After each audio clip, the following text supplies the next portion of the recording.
Meet the practical saver. His strict, unwavering rule: every financial decision is driven entirely by finding the absolute lowest sticker price. By all traditional logic, he should be getting ahead. He cuts coupons, buys budget tools, and does his own repairs. Yet his daily reality is a paradox. He is perpetually stressed, constantly running out of time, and his bank account remains completely stagnant. He is trapped by a misunderstanding of how numbers actually move. He focuses on price, the immediate number handed over at the cash register, while ignoring cost, the compounding toll that specific decision extracts from his life for months or years afterward. Those who build lasting wealth treat every transaction as a long-term contract. They assume that if they save money at the register, they will likely pay for it in time, attention, or physical health elsewhere.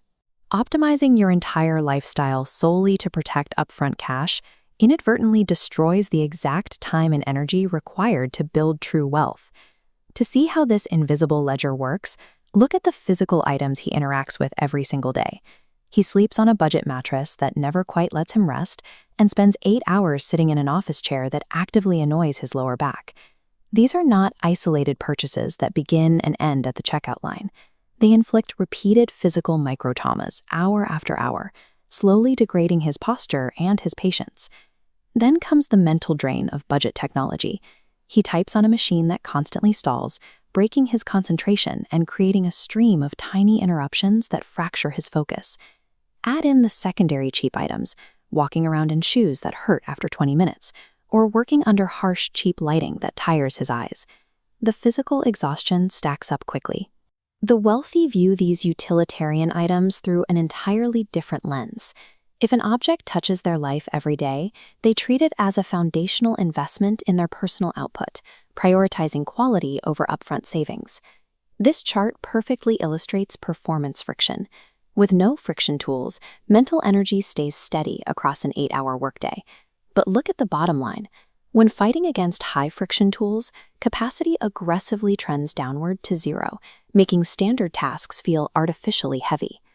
Because of this, wealthy individuals will strategically overspend on the mundane items that sit right in the middle of their daily routine, while completely ignoring the flashy external status symbols that only look impressive from a distance.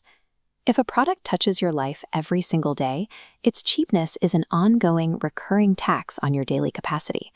That same toxic logic spills over from physical tools into operational decisions. Watch what happens when our practical saver needs specialized help to review a complex contract or file a messy tax return. He falls straight into the DIY trap. He watches a few videos, downloads a generic template, and willingly sacrifices 10 hours of his weekend to avoid paying a professional a couple $100s. Look at this decision flowchart. He takes the top path to save cash, but those hours of out-of-depth work lead directly into a massive drain on his momentum. The wealthy take the bottom path, paying for expertise to buy the removal of future risk. When you cut corners and hire the absolute lowest bidder, you almost always end up paying twice. You pay the cheap contractor who makes the invisible mistake, and then you pay a highly competent professional to come in, undo the damage, and do the job correctly. A massive part of this trap is driven by ego. People crave control, and paying a premium forces them to admit they are entirely out of their depth and require an expert's intervention to succeed.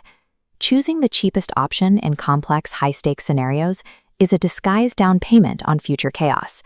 The final phase of this life cycle is the quietest, but the most destructive: deferred maintenance.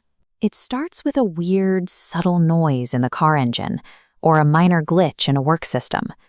Preventative maintenance is psychologically difficult because it feels like a total non-event. You spend money, and absolutely nothing exciting happens. You get no visible upgrade, just the continuation of the status quo. By avoiding that boring, routine upkeep, you allow unseen damage to quietly accumulate right beneath the surface. Small problems are incredibly dangerous because they are so easy to rationalize ignoring. You tell yourself it can wait until next month, right up until the problem grows claws. A minor, highly fixable quirk hardens into a complex issue. The tooth needs a root canal. The messy account incurs massive penalties. The slight tick destroys the transmission. Neglected issues never explode conveniently. They show up at the exact moment you are least equipped to handle them. Suddenly, you have to drop all your productive work. A totally normal week is instantly derailed, turning into an expensive, stressful recovery mission. The wealthy vastly prefer the boredom of predictable, scheduled upkeep. They would rather pay a clean, expected cost today than deal with an ugly, chaotic bill tomorrow. Proactive maintenance acts as the non-negotiable price of stability. It ensures that the systems of your life remain predictable. Eventually, the timeline catches up. The cheap daily tools break his focus, the botched DIY tasks steal his momentum, and the neglected maintenance erupts into a crisis. Everything fails simultaneously, creating a final bill 10 times larger than whatever cash he originally saved.